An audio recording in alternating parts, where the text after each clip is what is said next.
Merci Gérard pour cette présentation et bonjour à toutes et à tous. J'espère que vous m'entendez bien. Alors, avant de commencer, je vais partager avec vous mon écran et mon diapo. J'espère que ça va bien se passer. Alors, je vous demande quelques secondes de patience. Je partage mon écran.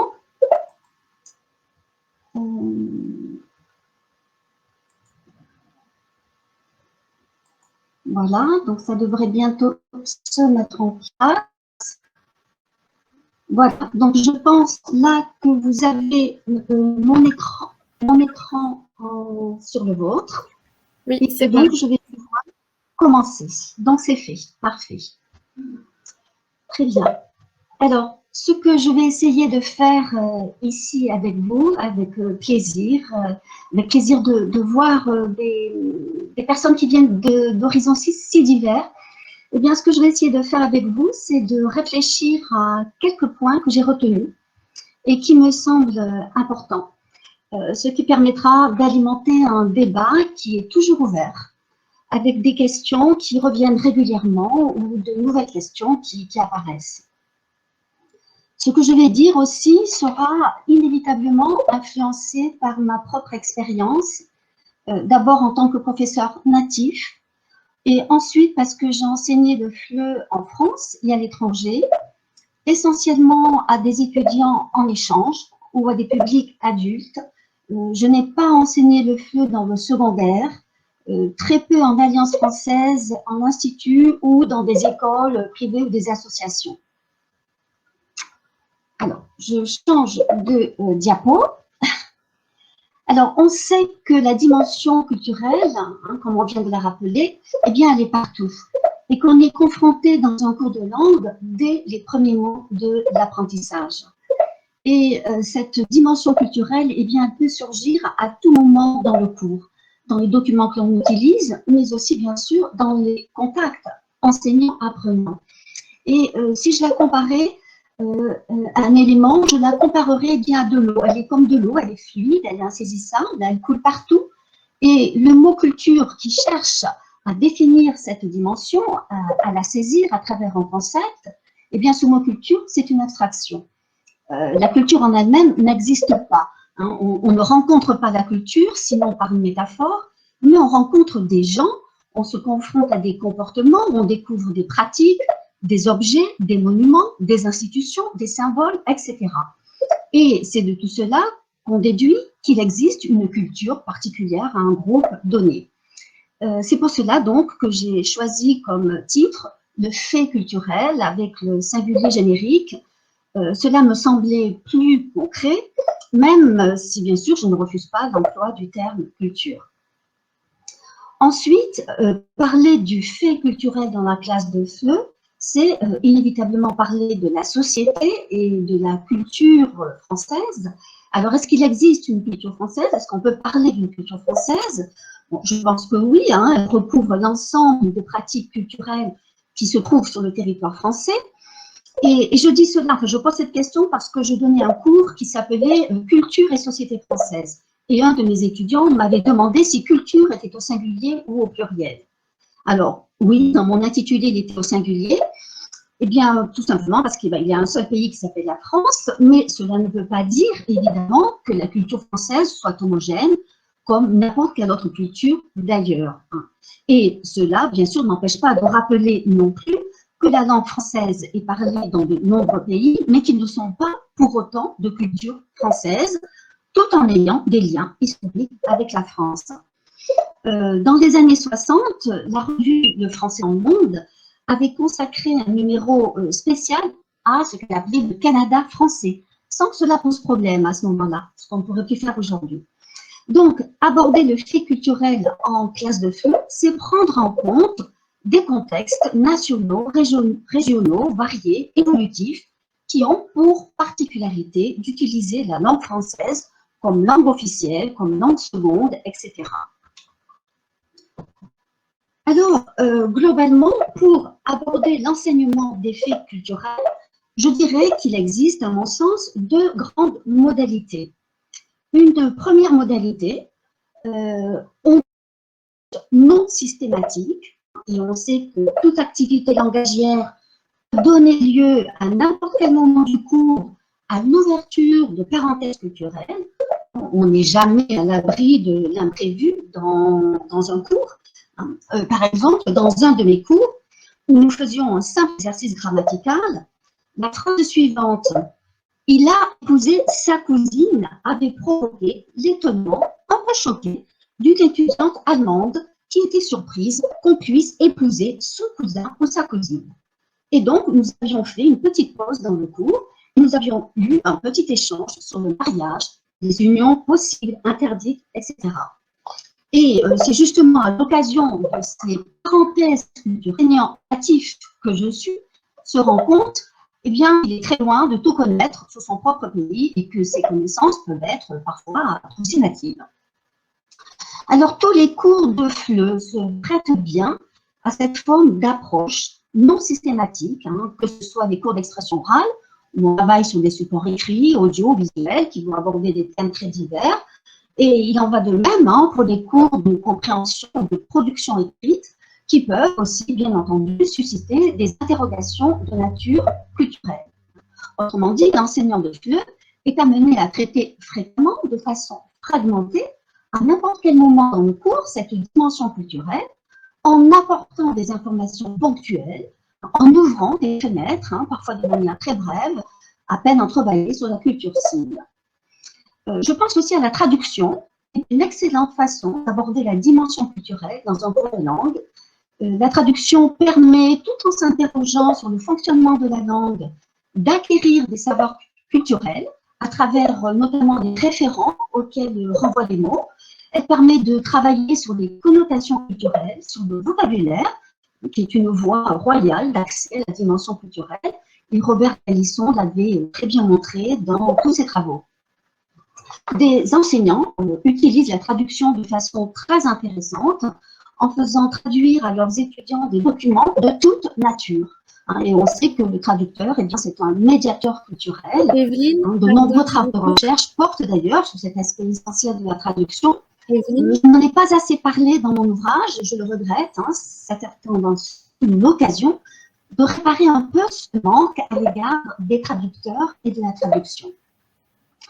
Alors, tout cela suppose, bien entendu, de la part de l'enseignant, une préparation solide du cours en amont et une interrogation sur tout ce qui pourrait poser problème du point de vue culturel pour un apprenant étranger. Je pense aussi aux abréviations de toutes sortes. J'avais eu le cas du sigle RDC, rez-de-chaussée dans les ascenseurs, qui avait étonné un de mes étudiants italiens. Je pense aux noms propres, aux expressions lexicalisées, les dates également et les événements auxquels ces dates renvoient, que selon les cultures, on ne désigne pas et que bien sûr, on n'appréhende pas de la même façon. Je pense à la guerre d'Algérie, qu'en France, on date de 1954 à 1962. Et dans un de mes cours, j'avais eu la surprise d'entendre un étudiant qui venait de République sahraoui dire que la guerre d'Algérie avait duré plus d'un siècle. Et après donc réflexion et échange, eh bien, il s'avérait que pour lui, l'expression guerre d'Algérie recouvrait en fait toute la période de la colonisation, ce qui n'est pas le cas en France. Donc, cela suppose que l'enseignant prépare son support, quel qu'il soit, en se mettant à la place de l'apprenant étranger, afin de réduire la part de l'imprévu, pour ne pas être pris au dépourvu. Et même cela n'est pas toujours suffisant. Quand j'avais préparé mon petit exercice de grammaire avec la phrase « il a épousé sa cousine », eh bien, je n'aurais jamais pensé que nous aurions eu une petite discussion de nature anthropologique. Evelyne, alors, Evelyne, désolée de vous couper, oui, mais apparemment, il y a un gros problème de son et personne n'arrive à suivre votre présentation. C'est très dommage, mais c'est très haché, le son est entrecoupé. Je pense que peut-être on peut éventuellement envisager de passer sur une autre conférence, parce que sinon, les participants ne vont pas rester. D'accord, je ne sais pas comment faire. Quand même, en coupant la vidéo d'Evelyne et en désactivant sa cloche. Evelyne, est-ce que déjà tu peux couper ta cloche? Tu sais, en bas de ton écran, tu as une petite cloche.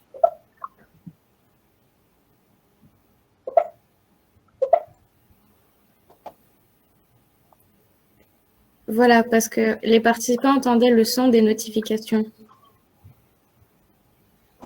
Donc, est-ce que je peux reprendre? On va juste voir si, est-ce que quand Evelyne parle, vous entendez mieux? Evelyne? Oui. Alors, je peux reprendre peut-être? On va voir si les participants entendent bien. Sinon, Alors, je reprends donc là où je m'étais arrêtée.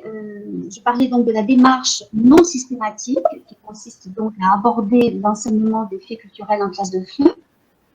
Donc, cette démarche non systématique qui consiste à répondre au surgissement inattendu du culturel à tout moment du cours, eh bien, Jean-Claude Béaco l'a très bien analysé et l'avait appelé dans un ouvrage qui date de 2000, il avait appelé la méthodologie ordinaire. Ben.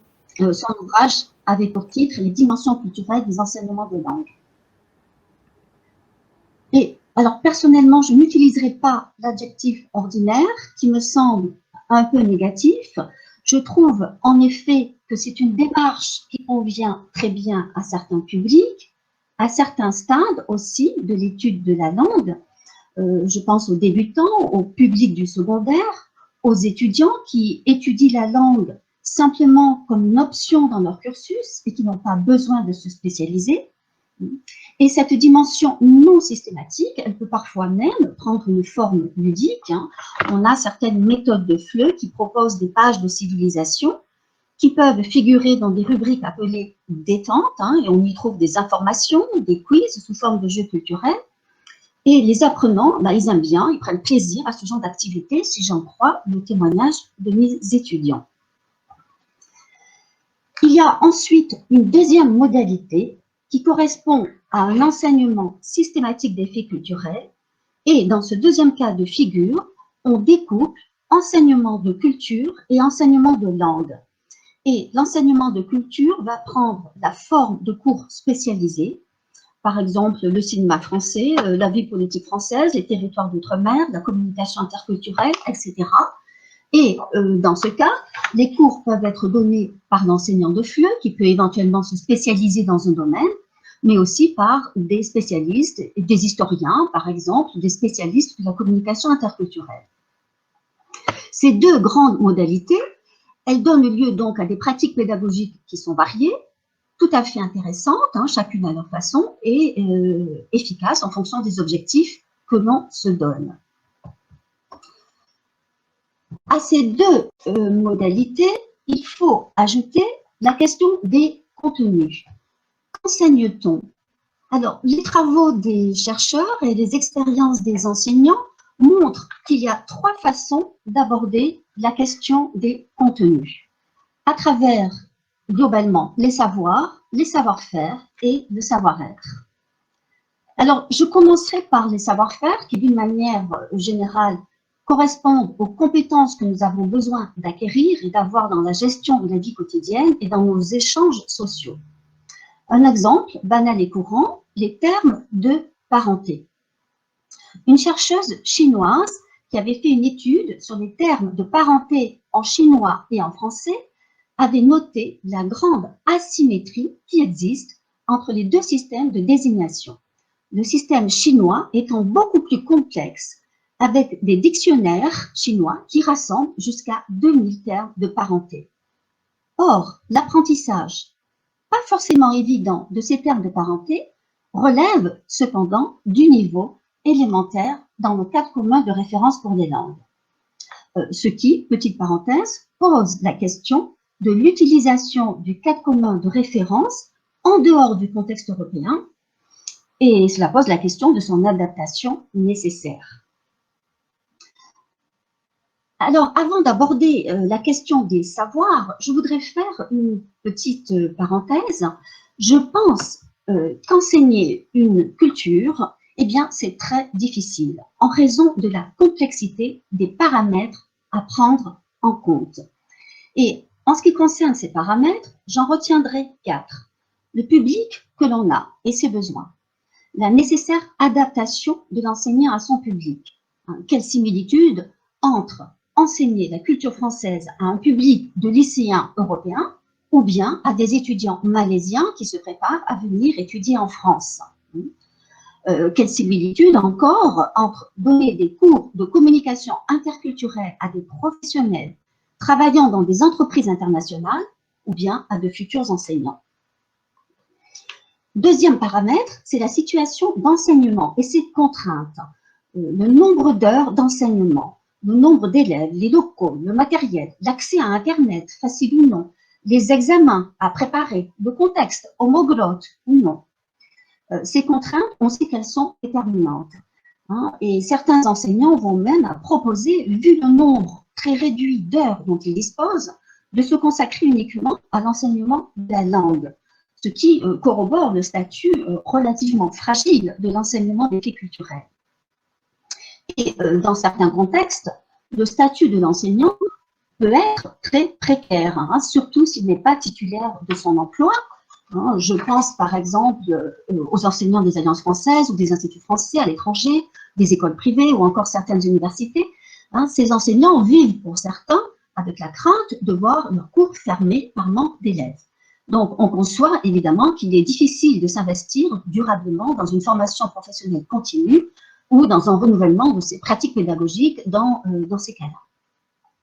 Troisième paramètre, c'est l'image que l'on cherche à donner de la culture cible et qui apparaîtra dans les choix pédagogiques effectués.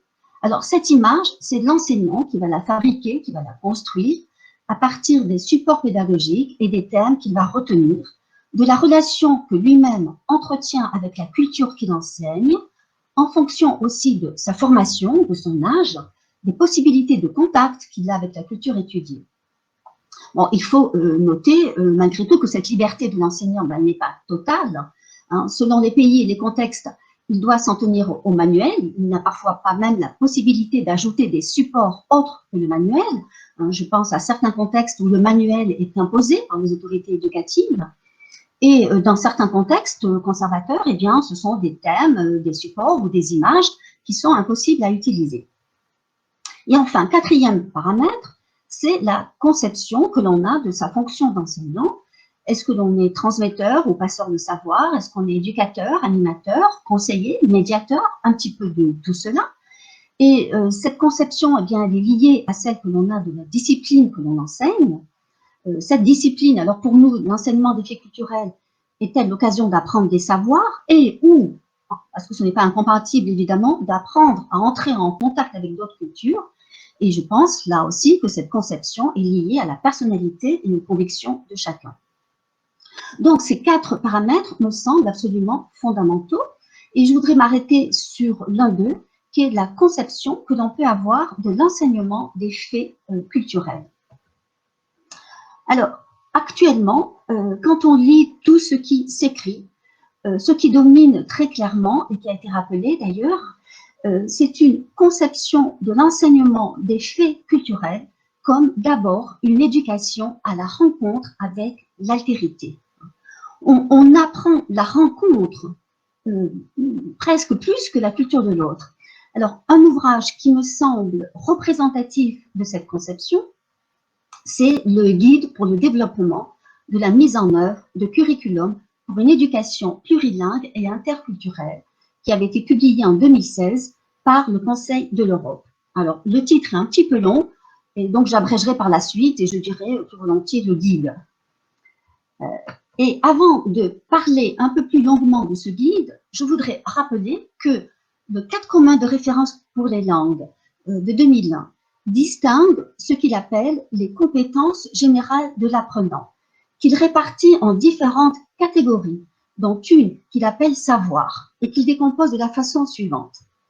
Donc, dans le savoir, on trouve la culture ou la connaissance du monde, qui renvoie à la culture générale et donc à la dimension intellectuelle et cognitive.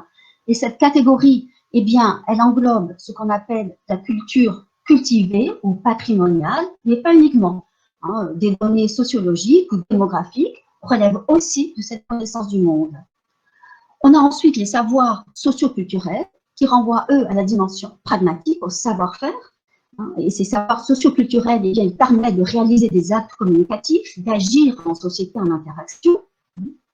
Et enfin, la prise de conscience interculturelle qui renvoie à la dimension éthique et affective, au savoir-être, c'est-à-dire la capacité à s'ouvrir à l'altérité, à se décentrer, et qui permet la compréhension notamment de valeurs culturelles qui sous-tendent et orientent les comportements des individus. Et on retrouve donc ici une autre catégorie, savoir, savoir-faire et savoir-être. Alors, je crois qu'avec ces trois catégories, un enseignant a déjà beaucoup à faire.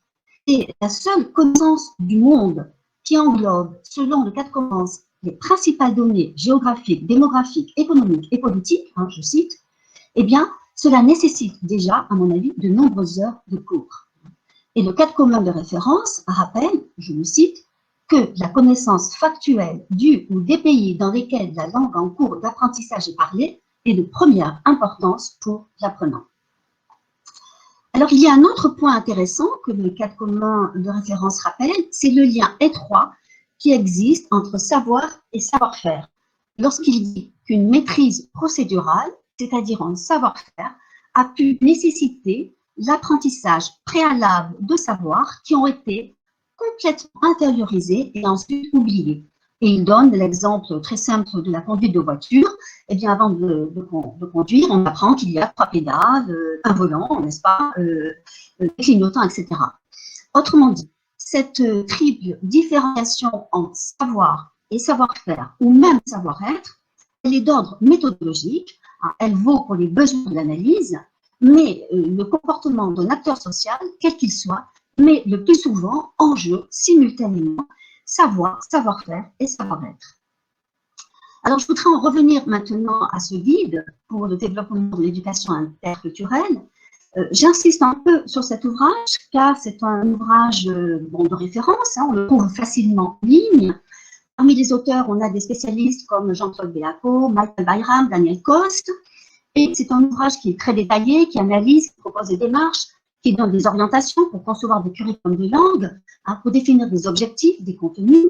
Et il avait été élaboré pour répondre à une demande, et parce qu'il avait été constaté que les langues, d'une façon générale, ne prenaient pas assez en compte la dimension interculturelle. Alors, cette idée de la nécessité d'une éducation interculturelle, c'est la colonne vertébrale de l'ouvrage, et elle est directement tributaire de l'analyse que les auteurs font des sociétés contemporaines actuelles qui sont vues et décrites comme des sociétés multilingues et multiculturelles. Et le guide note à juste titre que les enseignants sont confrontés en Europe, et je le cite, à des classes de plus en plus hétérogènes d'un point de vue social, culturel et linguistique. Et les auteurs de cet ouvrage, pour donner corps à cette éducation interculturelle, eh bien, ils ont mis en avant de nombreuses démarches et activités, et entre autres, une activité cognitive qui est la réflexivité, qui est un concept qui vient des sciences de l'éducation. Et la réflexivité, elle n'a pas pour objet exclusif de développer des connaissances, des savoirs, mais de favoriser une prise de conscience des processus que l'on met en œuvre pour apprendre. Elle est donc une notion utile dans l'apprentissage de la décentration culturelle. Alors, cet accent qui est mis sur la démarche réflexive conduit les auteurs du guide pour le développement de l'éducation interculturelle à considérer que, et je le cite, en principe vous avez la citation sur l'écran, que l'apport de connaissances, s'il demeure indispensable, puisque les préjugés relèvent aussi de l'ignorance, n'est sans doute pas suffisant pour déplacer les représentations et faire accéder les apprenants à une perception bienveillante et lucide des différences. Alors, ce regard qui est porté sur l'insuffisance relative des connaissances dans la démarche culturelle, eh bien, c'est une tendance forte que j'ai remarquée dans de nombreuses études que je lisais et quand je travaillais à mon ouvrage. Certains auteurs d'études disaient même parfois que les enseignants ne peuvent pas se contenter de dispenser des connaissances, qui ne seraient parfois que des pseudo-vérités assainies. D'autres disent également que la présentation frontale de connaissances risquait de provoquer, et je cite, une vision essentialiste des savoirs. Bref, j'ai noté souvent au cours de mes lectures une certaine méfiance à l'égard des savoirs, méfiance qu'il faut relier entre autres au développement d'Internet, hein, dont on sait qu'il est devenu un outil d'externalisation de la mémoire. On n'a plus besoin d'apprendre, hein, tout est sur Internet. Méfiance aussi qui est due au développement d'une perspective pédagogique constructiviste. C'est à l'apprenant de construire ses savoirs. Il ne doit pas les recevoir d'en haut de façon passive, ce qui est tout à fait vrai. Mais cette méfiance, elle a conduit, du moins dans les discours des chercheurs, car c'est plus difficile de vérifier ce qu'il en est dans les pratiques des enseignants, eh bien, elle a conduit à une relative marginalisation des savoirs, ce qui est dommage à mon sens. Et en ce qui me concerne, je pense que les connaissances sont absolument fondamentales.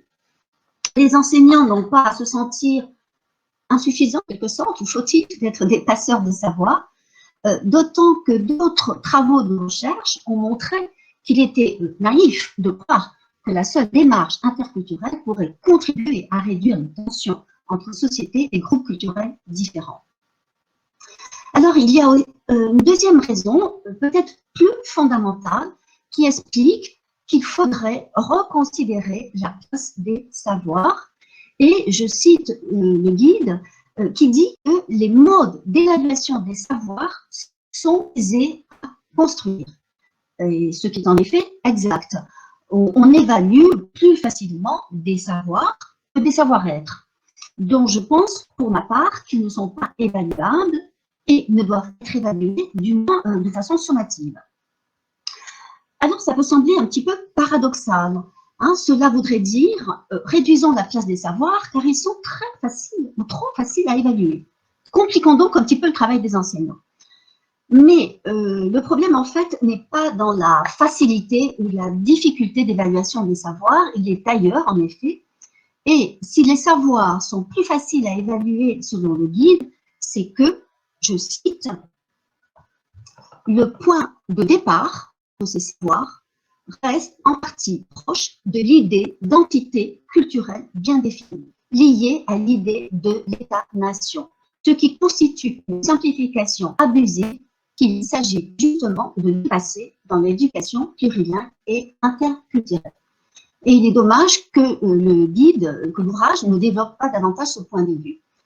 Alors, d'après cette citation, eh bien, enseigner des savoirs sur une culture donnée, c'est donc enseigner des connaissances factuelles sur des ensembles culturels relativement homogènes et stables.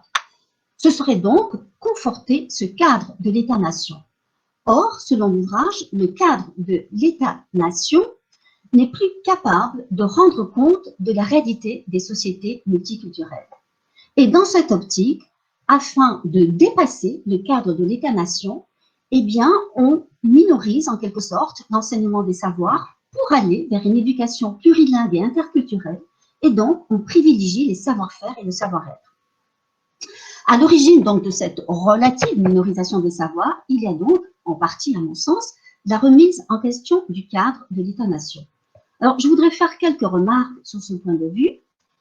D'abord, c'est un point de vue dont les conséquences s'éloignent de la position du cadre commun de référence, comme on l'a vu plus haut, et aussi des recommandations plus anciennes, mais toujours valables, effectuées par la Commission européenne, qui avait mis au point en 1996 le livre blanc « Enseigner et apprendre » et qui conseillait une approche centrée sur la nécessité pour les individus d'acquérir une large base de connaissances. Et puis, si vous me le permettez, je voudrais citer un de mes collègues, Thomas Zendé, qui est professeur de hongrois à l'INALCO et qui disait à propos de la grammaire que la pédagogie du savoir, c'est-à-dire le lexique, la grammaire, la prononciation, l'orthographe, ne doit pas être opposée à la pédagogie du savoir-faire. Eh bien, je pense qu'on peut dire la même chose pour l'enseignement des faits culturels. La pédagogie des savoirs ne doit pas être opposée à celle des savoir-faire et du savoir-être. Et les savoirs ou les connaissances factuelles restent indispensables, même dans des sociétés multiculturelles. Et pour pouvoir agir de manière efficace, eh bien, il faut posséder des connaissances et un savoir devient opérationnel parce qu'on l'a intériorisé et que donc on peut le réinvestir dans une situation sans même peut-être se rendre compte qu'on le réinvestit. Mais encore faut-il pour cela l'avoir acquis. Alors, je voudrais maintenant donner des exemples de cette utilité des savoirs. Alors, je voudrais changer de diapo.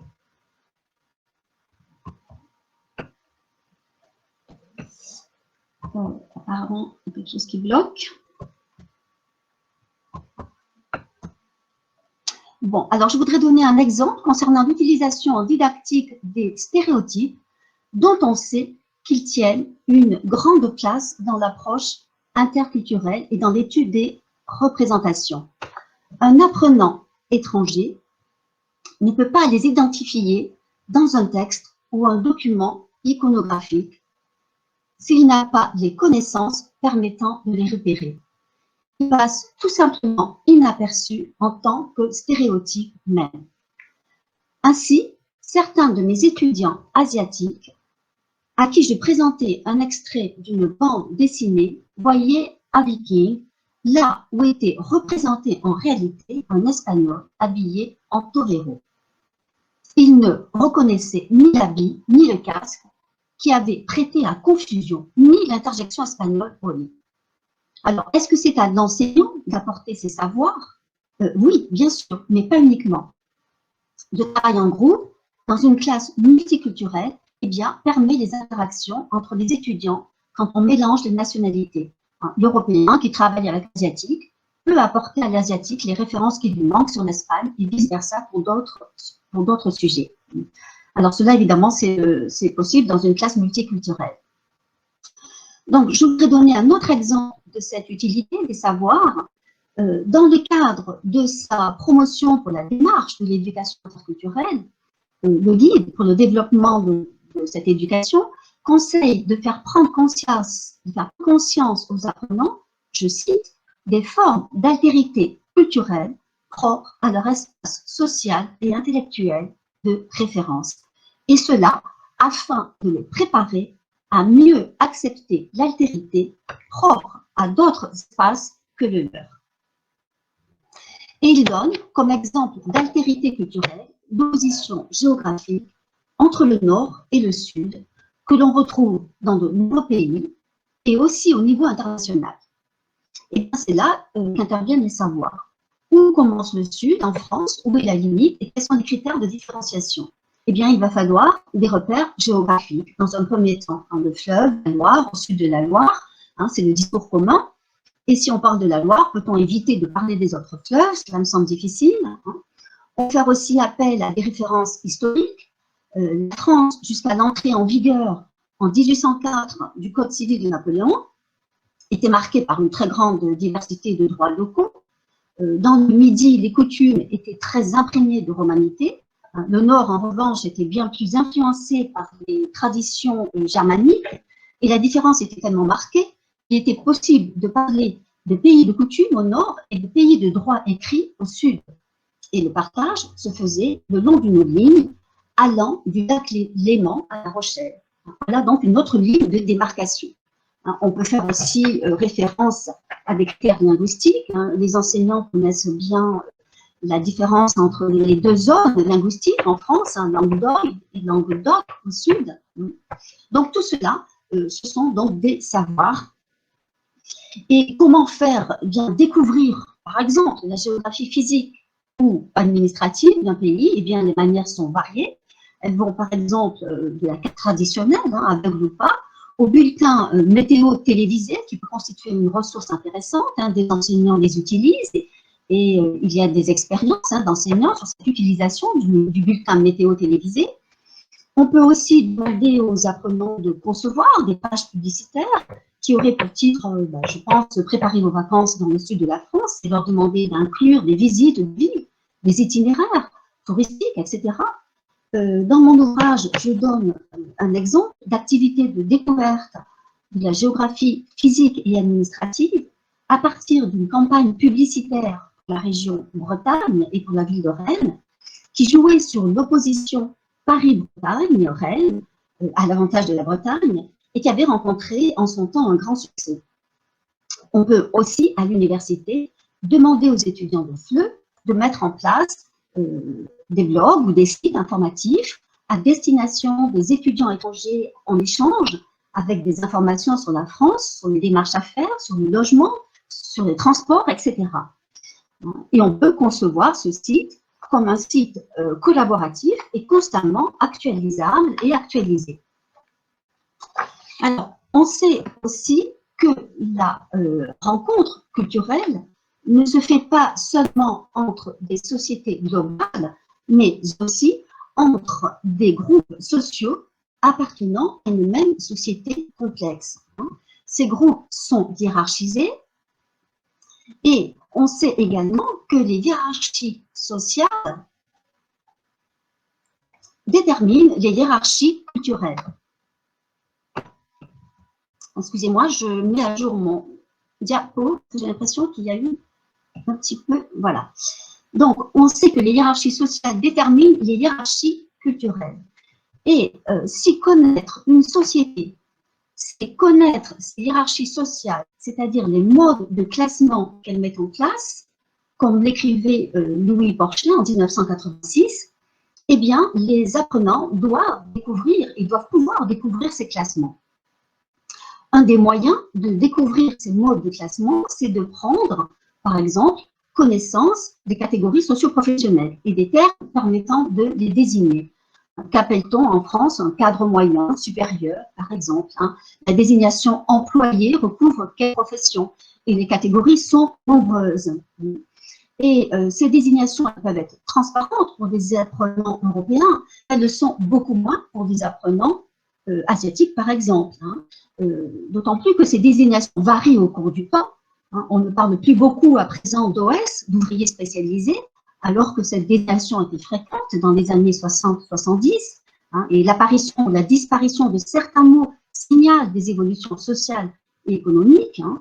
Par exemple, la disparition d'OS est à mettre en relation avec la désindustrialisation progressive de la France, hein, la baisse du nombre d'ouvriers non qualifiés et l'élévation du niveau de qualification. Alors, comment procéder concrètement en cours pour faire découvrir aux apprenants ces hiérarchies sociales et culturelles? Eh bien, ça peut se faire de différentes façons, à travers des études. Je pense aux études de l'INSEE qu'il faut adopter, bien entendu, hein, à travers des schémas, des tableaux, des méthodes de FLE en proposent d'ailleurs. Cela peut se faire aussi à travers des textes littéraires qui vont mettre en scène des personnages de différents milieux, des témoignages, des récits de vie, des études de sociologues. Je pense aux travaux des sociologues Claude Grignon, qui ont analysé les styles d'alimentation différents en fonction des catégories socio-professionnelles. Où fait-on ses achats quand on veut acheter à manger? Est-ce qu'on achète au supermarché du coin, ou bien au magasin bio? Est-ce qu'on achète des plats préparés chez un traiteur, surgelés, etc. Hein? Même si des personnes différentes achètent dans le même supermarché, leurs achats peuvent indiquer des habitudes alimentaires différentes et des porte-monnaies différents. Et selon l'étude de ces deux sociologues, eh bien, en France, le mouton, le veau, le bœuf apparaissent comme des viandes plus bourgeoises que le porc, le lapin, le chipolata. Et il en va de même pour les légumes aussi, hein, le poireau étant plus populaire que l'asperge. Donc, on pourrait présenter aux apprenants deux tableaux et ils pourraient associer catégories socio-professionnelles et produits alimentaires et ils travailleraient par la même occasion le vocabulaire de l'alimentation et celui des catégories socio-professionnelles. Et il y a d'ailleurs des méthodes de FLE qui proposent des exercices de ce type qui consistent à identifier les plats préférés des Français en fonction de la catégorie socio-professionnelle. Et ce genre d'exercice, eh bien, il sera très parlant si on invite les apprenants à faire ce même travail pour leur univers culturel de référence et à trouver, par exemple, dans leur propre univers, l'équivalent de la blanquette de veau ou de la merguez frite comme marqueur social. Alors, pour éviter la fabrication des stéréotypes nationaux, pour éviter de donner d'une société particulière l'image d'une entité culturelle bien définie, dont parlait le guide pour le développement de l'éducation interculturelle, il est important de toujours montrer une société comme un ensemble stratifié, composé de groupes différents qui se définissent les uns par rapport aux autres.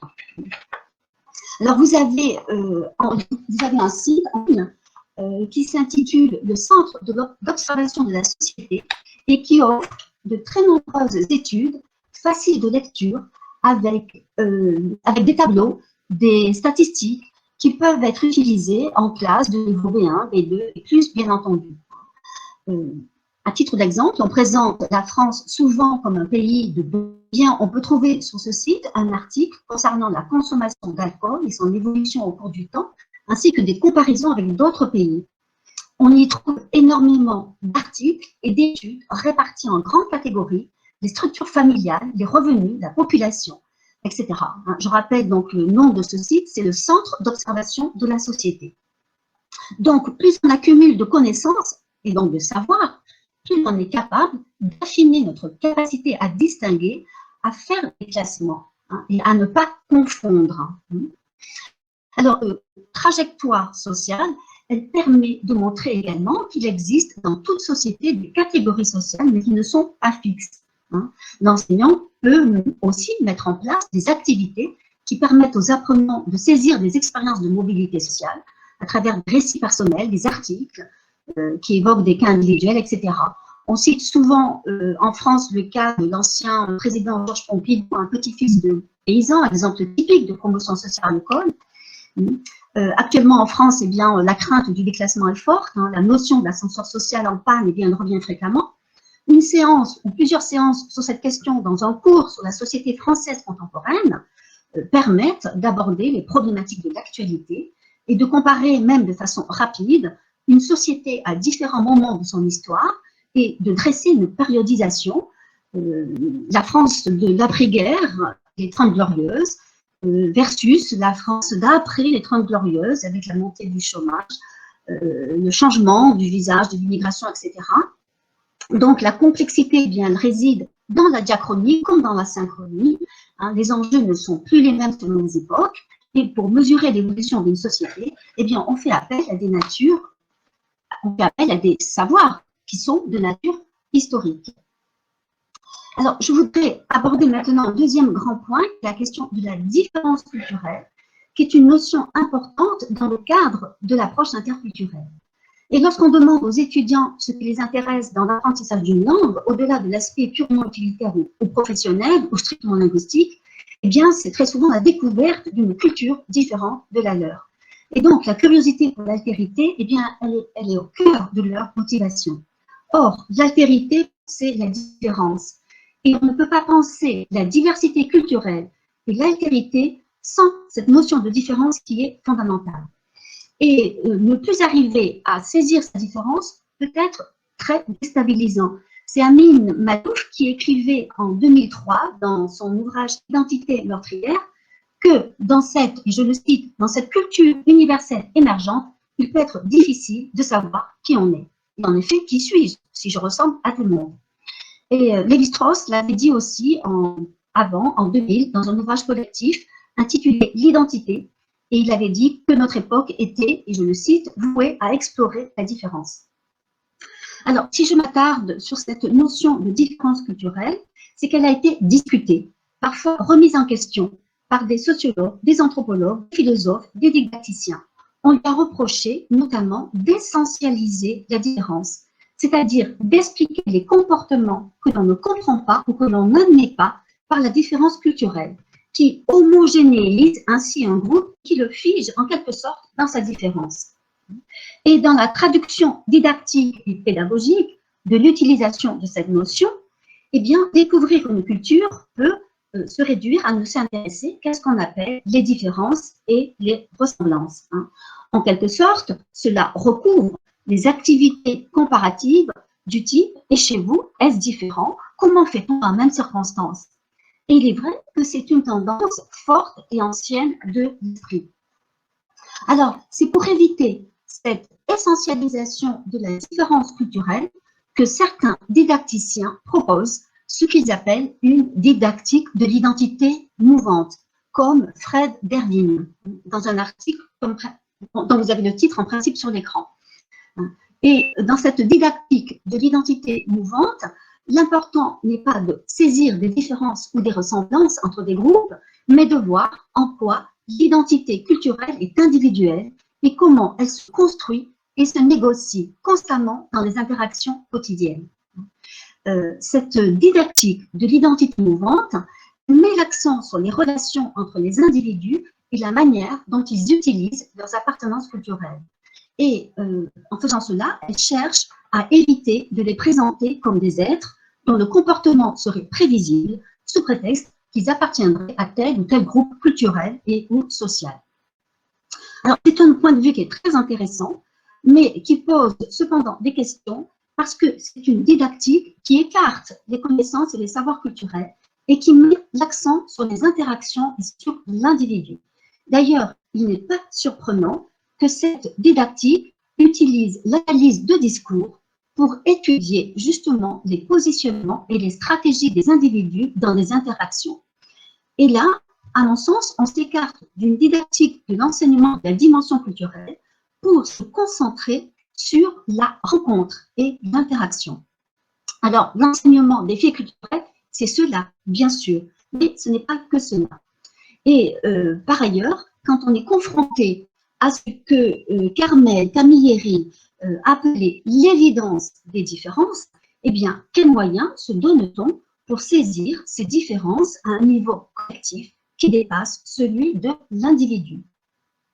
Alors, il y a aussi certains philosophes ou anthropologues qui préfèrent utiliser le concept d'écart plutôt que de différence. Hein, c'est le cas du philosophe François Julien, philosophe étymologue, qui préfère parler donc d'écart. Et Lévi-Strauss, auparavant, avait déjà utilisé dans Anthropologie structurale le concept d'écart significatif entre des ensembles ethnographiques pour définir la notion de culture. Alors, quel que soit le terme que l'on retienne, écart ou différence, ben, le problème de l'enseignant, c'est de répondre à cette curiosité des étudiants pour l'altérité. Hein, comment sensibiliser l'apprenant étranger aux différences entre sa culture maternelle et la culture cible. Eh bien, il y a un outil que l'on peut utiliser, qui est la notion de trait culturel.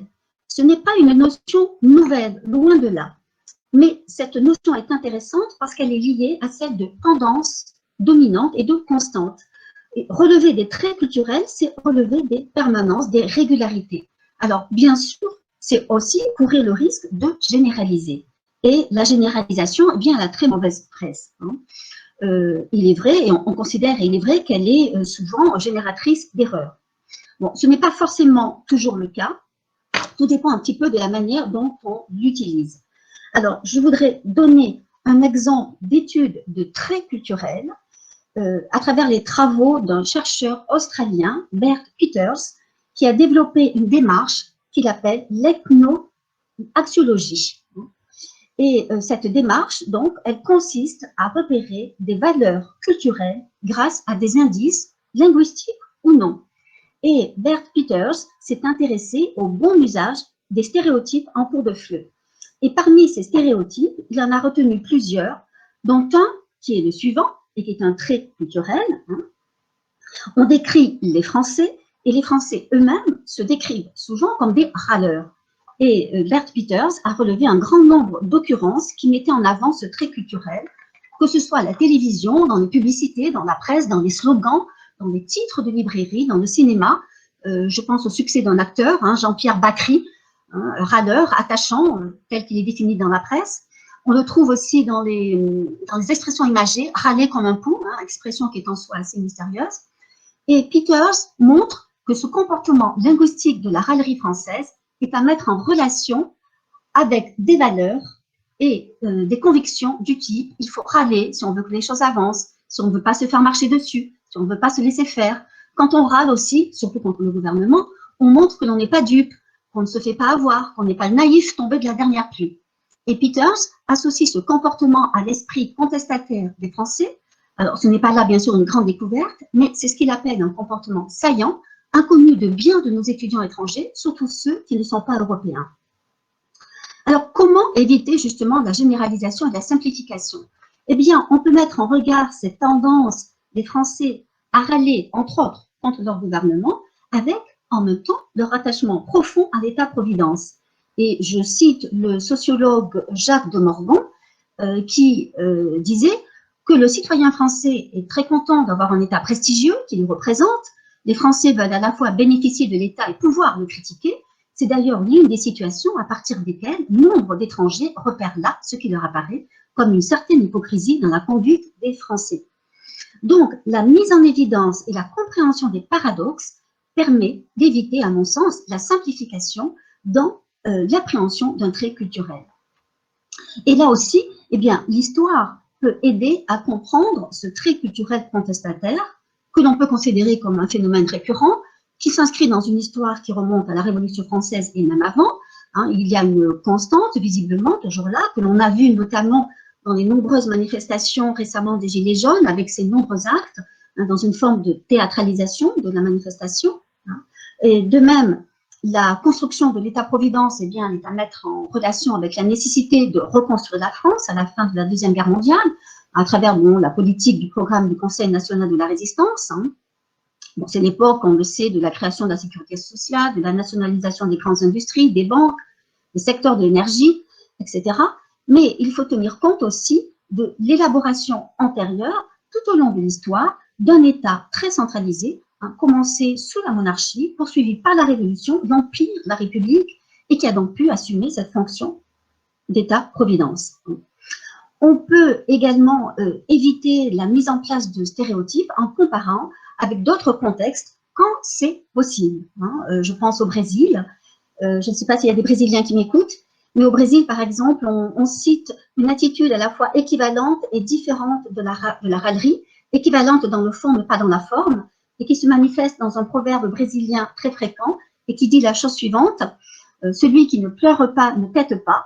Le bébé mange parce qu'il pleure, il faut pleurer pour obtenir quelque chose. Donc voilà, la plainte et la râlerie de manière différente et proche pour obtenir ce qu'on souhaite et pour manifester son insatisfaction. Alors, cette comparaison me permet de parler du dernier point, qui est l'approche comparative, qui constitue un autre outil intéressant dans l'appréhension de ce qui peut faire la particularité d'une société donnée. Alors, des chercheurs ont attiré l'attention sur les risques de la démarche comparative, dont le principal est de mettre en regard, de façon trop frontale, des ensembles nationaux compacts, mais à mon sens, ce risque ne justifie pas d'écarter complètement cette démarche qui de toute façon est inévitable. Si l'enseignant ne compare pas, les apprenants, eux, comparent spontanément, ils ne s'en privent pas et ils ne viennent pas toujours le dire.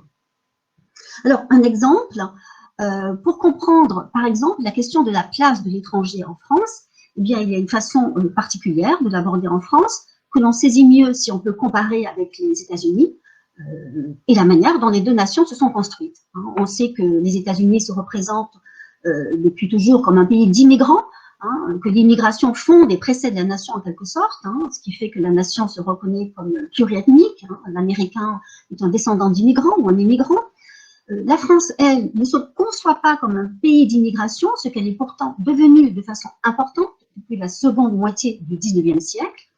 Et il y a là une contradiction qui s'explique par le poids très fort du passé, donc par l'histoire.